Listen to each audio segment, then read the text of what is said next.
So, you just started using LinkedIn Premium. Now what? Well, on your premium company page, you noticed around 7.5 times more page engagement and 5 times more page views. Well done. And now, new clients are messaging you. All because you're using LinkedIn Premium, which helps you get the business growth you want. Think big, small business. Think big. Start your free trial at linkedin.com/premium small business. That's linkedin.com/premium small business.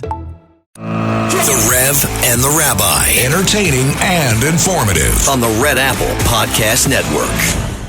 Good morning. I'm Rabbi Joseph Potasnik. And I'm Reverend A.R. Bernard. And Reverend, I have the pleasure of introducing to the audience the Deputy Commissioner of Intelligence and Counterterrorism, Rebecca Weiner. And I've been privileged to know her. She is extraordinarily smart. She's exceptionally nice. And I think all of New York is the beneficiary of her capability. So, Commissioner Weiner, thanks for being with us today. Thank you so much. And yeah, that's good. Great introduction, because those two things don't always go together. That's true. So, that's true. well, And let me give you one more thing, Rev. You know I'm from Boston, and she went to Harvard. Uh-oh, here we go. Undergraduate and graduate. Don't tell me that she's a Boston fan. Don't tell me. Well, I can't get that out of her, but I know she spent some time in Boston. Secret. Yeah. Okay. So, Rebecca, let me ask you this.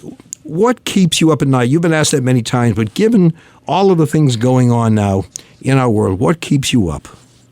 Well, there's plenty to choose from, and I will just tell you by way of funny anecdote, unrelated to what keeps me up at night. I remember my freshman year of college, there were a bunch of people sitting around the table, and somebody asks, is it more important that people think of you as smart or nice?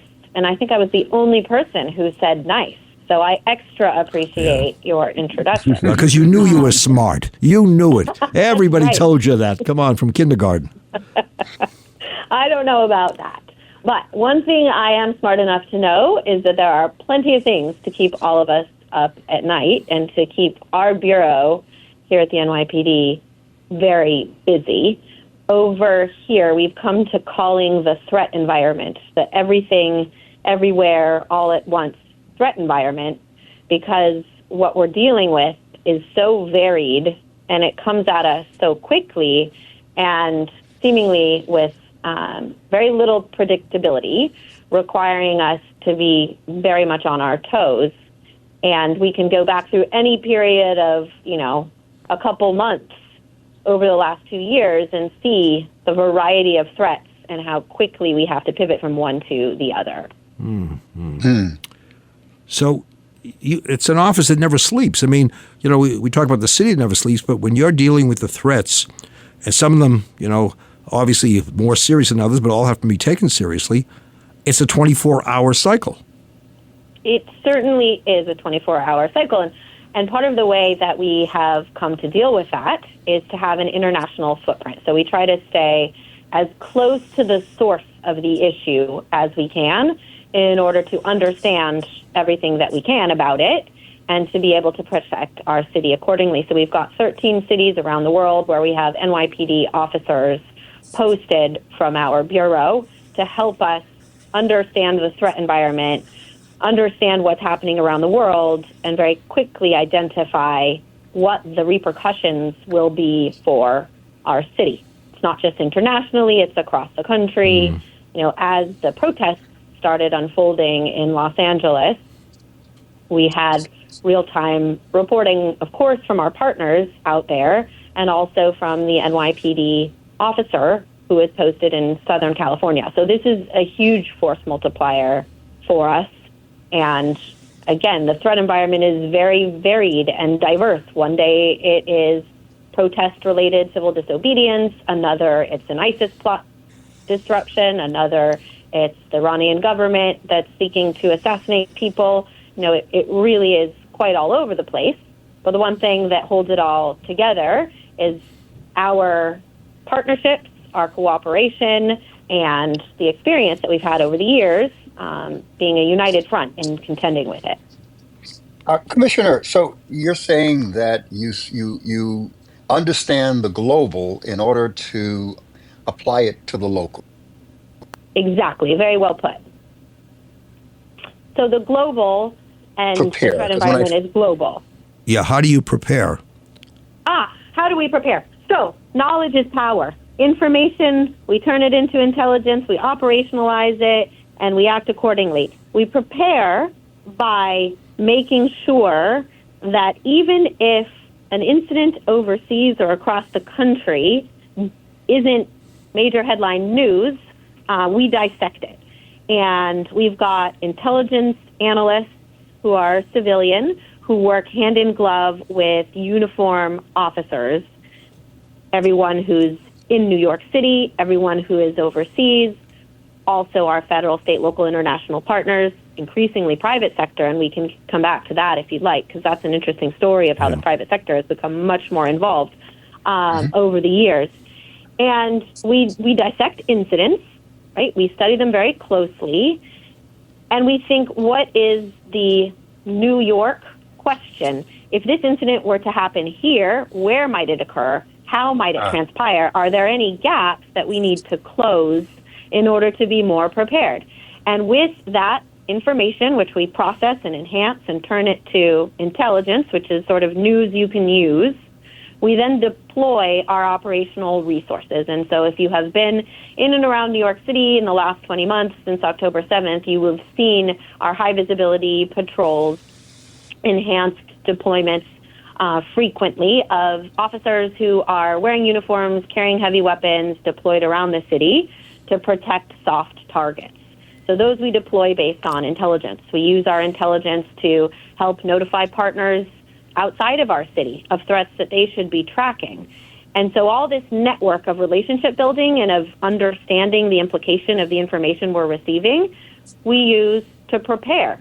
The earlier we can act on something, the better. And we do it in a couple of ways. Part of what we're seeking to do is to deter a would-be bad actor from carrying out an attack in our city. We make it as inhospitable for bad stuff to happen as possible. Part of it is detecting and disrupting a plot that may be in progress, an incident that is about to happen. And then, of course, there is the defense, the response, if something indeed happens. And all of that works together in a big machine. We describe it as the parts that you see and the parts that you don't, and they have to work together. Interesting. How do you make people recognize, and it's very difficult because you see hate crimes on the increase, especially anti-Semitic hate crimes. And there are people who are thinking, am I really safe in a house of worship? Am I safe walking to a house of worship if I'm visibly Jewish, if I'm wearing a yarmulke, a Jewish star? And you don't want people to hide their identity. At the same time, there is this thinking process that when I see what happened in Boulder, Washington, D.C., as a Jew, how safe am I? Absolutely. And, here I really want to offer a word of reassurance, because the whole point of our program is, of course, to disrupt threats. And we had a good example of that this past week, the extradition of an individual named Mohammed Shahzad Khan to New York from Canada, who was an ISIS adherent, who was allegedly seeking to attack a Brooklyn synagogue on the first anniversary of October 7th. A very concerning set of facts, but exactly what our machine was designed to do. Officers and agents assigned to the Joint Terrorism Task Force working with partners in Canada were able to identify this individual early on and disrupt him before he was able to come into the country to carry out this kind of plot. So it's a two-part message. You hear about the bad things happening, and the response is, oh, that makes me concerned. And I say, I am a mother, a Jewish mother of 2 young kids, and there's nothing that I wouldn't do in this city. There's no event that I wouldn't go to. I wouldn't hide my identity in any way, even knowing everything that I know about all of these threats. We are here. And also there is a robust network of community security organizations, and people are in a very different place than they were several years ago in terms of vigilance and awareness. We know that people report to us. Well, we're going to have to take a break right here, Commissioner, and Rev, I know you're going to come back with questions. Stay tuned for more of the Rev and the Rabbi. Welcome back. I'm Rabbi Joseph Tosnick. And I'm Reverend A.R. Bernard. And we are speaking with the Deputy Commissioner of Intelligence and Counterterrorism, NYPD, for the City of New York, Rebecca Weiner. Rev? Yeah, I have a question because recently 5 individuals and charities were sanctioned for funneling funds to Hamas and PFLP, the Popular Front for Liberation of Palestine. How much investigation do you do when it comes to digging this deep to find out who's funding terrorist activities? That is a large part of our investigative efforts within the Intelligence Division as well as within the Joint Terrorism Task Force. And if I had been asked 3 years ago whether Hamas would be a high priority terrorist organization for us to be working on, I would have said, I don't think so. And it is so interesting to me. Hamas was one of the very first investigations that I was read into when I joined the NYPD back in 2006. So there's a persistent pattern of activity that many of these foreign terrorist organizations have involved themselves in as it relates to what's happening in the United States. That's true for Hezbollah. It's true for Hamas. And then with the rise of ISIS in 2014 through 2016, and we started to see people traveling overseas to Syria, people conducting acts of terrorism across the country here.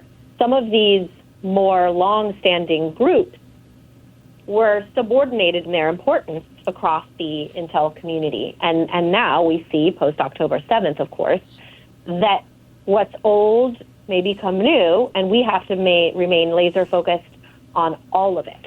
So we still focus very heavily, of course, on foreign terrorist organizations, Hamas, PFLP, Hezbollah, Al-Qaeda, and its affiliates, ISIS, and its adherents and its subsets across the world, as well as the domestic violent extremist actors that we see across the political and ideological spectrum, whether it's the far right, far left, conspiracy theory, all of that is in play. But financial investigations are a big part of what we do, following the money to its source. I remember. So go ahead. Yeah, I'm sorry. A follow-up question because you mentioned in the first segment the partnerships with private sector. Explain how that works to us. Over the years, I came on in 2006, and at that time we were primarily dealing with external actors. Al-Qaeda was driving a lot of the threat, not all of it, but a lot. And the threat was external coming in. And the information that we were collecting was really held in often secret government channels, and that's how intelligence work happened. But with the rise of social media, with the rise of the internet, open source intelligence has become a huge element of what we do. A lot of people are telegraphing their intentions to commit acts of violence online. The partnerships that we've created, and we just had the 20-year anniversary of an NYPD program called NYPD Shield, which is a public-private partnership. So the relationships that we've developed with private sector entities and the amount of information that's available in the open source world have become absolutely invaluable to our investigative efforts. So, of course, having the relationships and getting the information from federal partners is very key. But increasingly, it's as likely to be somebody from the public who's notifying us about suspicious activity, or even private security folks who are not just the last line of defense in terms of an attack in progress, but often the tripwire for us, telling us about suspicious emails that they've received, social media posts that they're finding, behavior that they're observing. So this really requires deep and extensive partnerships with a wide range of partners. Wow. So, Commissioner, I remember years ago there was a really heated exchange when it came to the issue of surveillance. I think at that time, surveillance of various mosques. And people were saying, you have no right to do that. You're violating our civil liberties. How do you walk that tightrope? People say, on the one hand, we have a right to go to the mosque, right to pray. The other side, well, you don't have a right to plot. But you have to have the information that's critical so you can surveil. Well, we have some incredibly talented lawyers in our department who oversee all of our activities to make sure that, we are, of course, focused on protecting the public and keeping people safe, but we have to do that in a way that also protects their civil liberties and that also protects community trust, incredibly important. And so there is a consent decree that has existed for some 50 years that governs NYPD's investigations that have a nexus to political or religious activity. It's called the Handshoe Consent Decree. And it's governed by a federal judge, and it requires us to meet all of these benchmarks and to operate within constraints that allow us to do what we need to do to protect public safety, but to do it in appreciation of and with commitment to protecting civil rights and civil liberties. And since 2017, we've had a civilian representative who comes into our headquarters, who is an integral part of our team, and who gets briefed on all of our investigations. And it's extra eyes and ears outside of the police department to have a fresh and different approach. And this has been incredibly helpful in saying, okay, we're really concerned about this. And if the civilian rep shares our sense that this is priority investigation, great. And if there's a question, then we can answer it. And it just allows for an external addition to our own deliberations, which are plenty and very energetic, around what we're doing all day. So this has been really helpful. And the consent decree gives us certain predication that we have to meet in order to carry out our investigations. So I'm a big fan of having lawyers involved in what we do to make sure it's on the straight and narrow, and also to make sure that we're keeping the public safe. And we've been able, thankfully, to thread that needle very well. How does, FBI is under new leadership, and they're scaling back domestic terrorism staffing. And it presents concerns about shifting toward immigration enforcement and violent crime as opposed to terrorism. Does that affect what you do at all? So we work really closely with partners on the Joint Terrorism Task Force, with the FBI and my bureau, and that's separate from the work that happens with the criminal task forces outside of my bureau.